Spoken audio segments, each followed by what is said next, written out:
I should warn you, please, you wouldn't applaud that much if you knew what's holding up the balcony. It's amazing what you can do with a few sticks of juicy fruit gum. It's an old theater, but I don't want to frighten anyone. I'm Dick Cavett, jet setter, beautiful person, former wine steward at Blimpie's. You ever say, I'm sorry to the tourists to tell you, we have no checking facilities here, despite what the man said who took your luggage out in the alley. So, there you are. I'm waking up. I have been out of it all day, sort of. You know, you ever get those days where, like, you'll drive up to a stop sign and sit and wait for it to change for 10 minutes? That's all right. I think I'm snapping out of it anyway. Say, don't pedal without a license. New York, they have, that startled you, didn't it? They're cracking down on peddling without a license. The fine is increased. This does not affect our pretzel man, who has one of the dread 00 licenses. But, anyway. Hey, a man 75 years old in New York, do you see about this? Who has ridden the subways for 40 years, came forward to say that he has, and that he has traveled 50,000 miles on the New York subways. And Mayor Lindsay called him to City Hall and subjected him to a psychiatric examination. It was really... Mayor Lindsay the other day admitted that our subways are dirty. How about that? This is a man who once pronounced the Grand Canyon deep.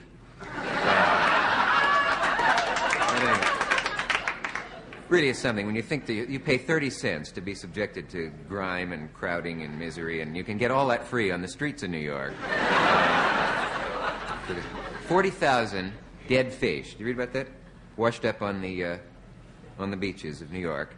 And an official said, yes, this morning, that's true. Yeah. 40,000 dead fish were lying on the beaches, and someone said that isn't surprising, an official. He has a point. If 40,000 live fish had been lying on the beaches, I suppose it would have been.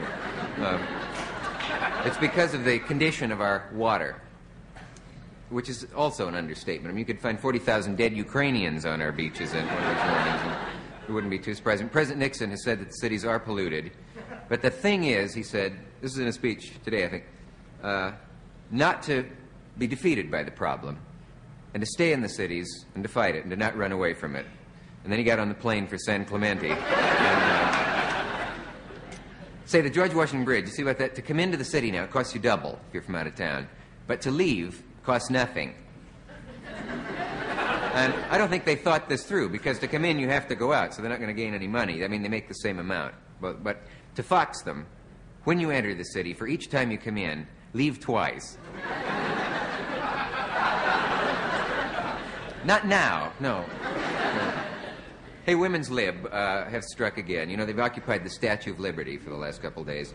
Now, I'm not a male chauvinist, and as far as I'm concerned, they can go to the Statue of Liberty and do whatever they want with him. But when they showed up with blowtorches to burn its bra off, I think that's un-American. You know about McSorley's bar around the country? Probably don't. This is sort of sad in a way. Oh, I've hay fever. McSorley's is an old ale house. Well, you know about it, way down in the Bowery. Well, you know it very well. And it's for 116 years. No women have been allowed in there, which is all right, I always thought.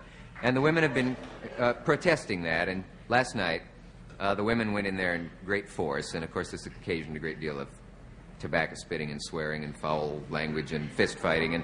And then the men started doing that, too. But, no, they went in without a certain amount of foresight, the ladies, because when they, 116 years, no women. One of the ladies had 3 beers and said, "Where's the ladies' room?" The bartender went, "Ha ha!" So, there you are. To the women lived ladies, I'm joking, of course. I have joked about my size, too, so stop sending me mail addressed male chauvinist piglet. Enough of that.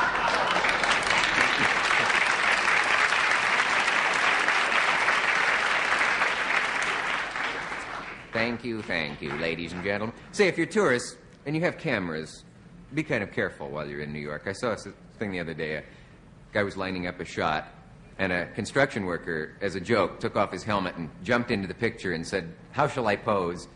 And the guy said, "In your hat," and the construction worker hit him for no reason.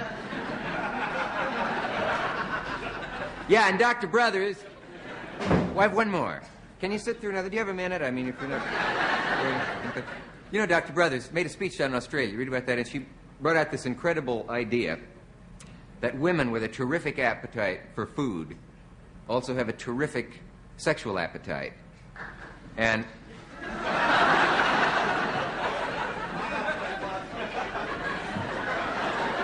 No applauding with your mouth full. Now,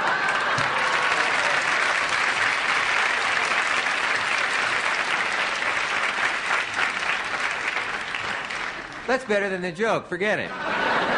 Listen, I have to get out of here. Does anyone want to... is that glass? Oh!